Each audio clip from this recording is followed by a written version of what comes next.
Sa uulo lang siya ma. Nalanos siya una.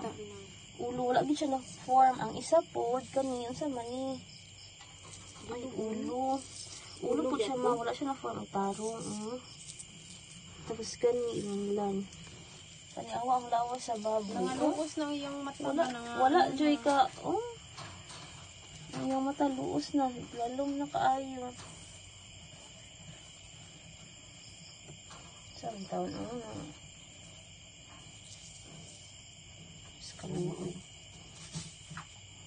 What's up mga kalabstak?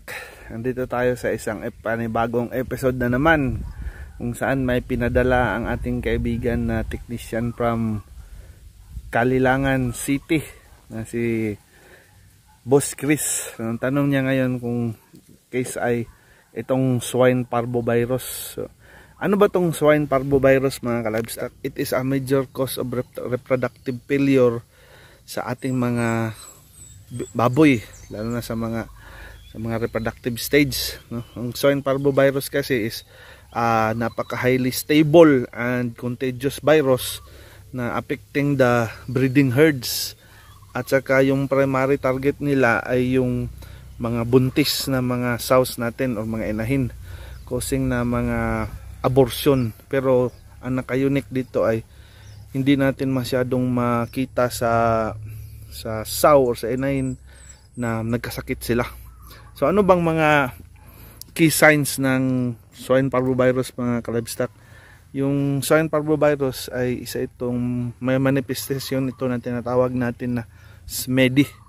Yung SMEDI ay ito yung stillbirth, mummification, early embryonic death, at saka infertility. So ano ba yung hallmark sign ng swine parvovirus infection? Ang swine parvovirus infection, ma-differentiate natin siya sa ibang klase na mga sakit ay kasi yung estado ng kanyang fetus na na-abort or na mummified na fetus ay magkaiba yung laki at saka yung itsura, varying sizes. Isa itong indicator na nagkaroon ng infection sa different developmental stages ng mga biik or ng mga baktin. So other observable na mga issues sa swine parvovirus mga kalabstak ay yung returning to heat, kasi nag-heat na sila tapos na-AI or na-breed tapos nagkaka-heat uli o nagka-recycle. Ang isa pa din ay yung small litter size, gamay na lang or konti na lang yung maanak nila mga kalabstak. At saka isa din ay yung failure to farrow. Bakit ba nangyayari yung infection sa parvovirus mga kalabstak? Nangyayari yung infection ay sa pamamagitan ng oral nasal route o sa bibig at saka sa ilong ng contaminated na mga baboy, na either nakukuha nila sa feces, sa secretion at saka sa semen. Importante itong semen at saka equipments at saka sa mga tao. So very resistant itong parvovirus mga kalabstak at na-survive siya for months sa environment. At saka yung greatest damage ng mga parvovirus infection sa ating pagbababoy mga kalabstak ay when yung gilt natin or sows natin ay na-infected during the first 70 days of gestation. Yung pag na-infect sila dun, patay lahat yung mga biik na nabuo natin. So paano natin maiwasan mga kalabstak yung parvovirus? So una, meron tayong vaccination program. Depende na sa availability na nakuha na vaccine. Ang ma-recommend ko lang ay yung strict biosecurity.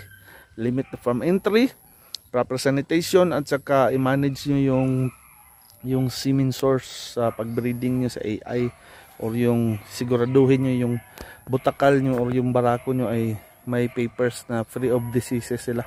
May blood test galing sa diagnostic laboratory sa mga RDDL sa yun. At saka prevent contamination sa mga gesitating areas ng ating mga sow. So treatment, doc, anong treatment? Ang treatment natin ay wala. Walang treatment. So I highly suggest na pag nagkaroon na ng history or incidents ng nagka-parvovirus, saka nag-abortion, nagka-mummified, iba't ibang stages, ay hindi naman tinatarget ng virus yung baboy na inahin or sow.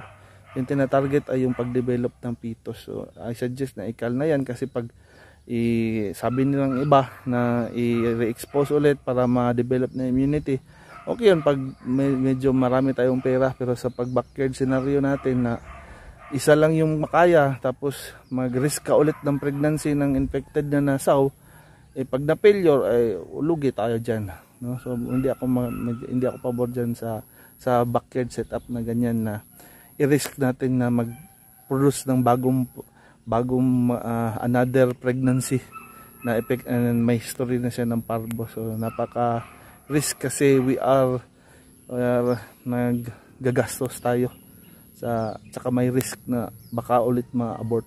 So wag na, nasaktan ka na minsan, wag mo nang ulitin, wag mo nang bigyan ng pangalawang pagkakataon kasi nasaktan ka na.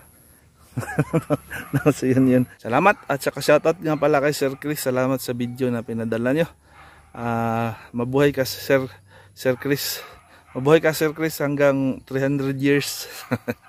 Thank you. Salamat boss. And sa mga ka-livestock natin dyan na may gustong ipatakol na topic, so, yan, send nyo lang, PM nyo lang ako, pero para may mga discuss tayo.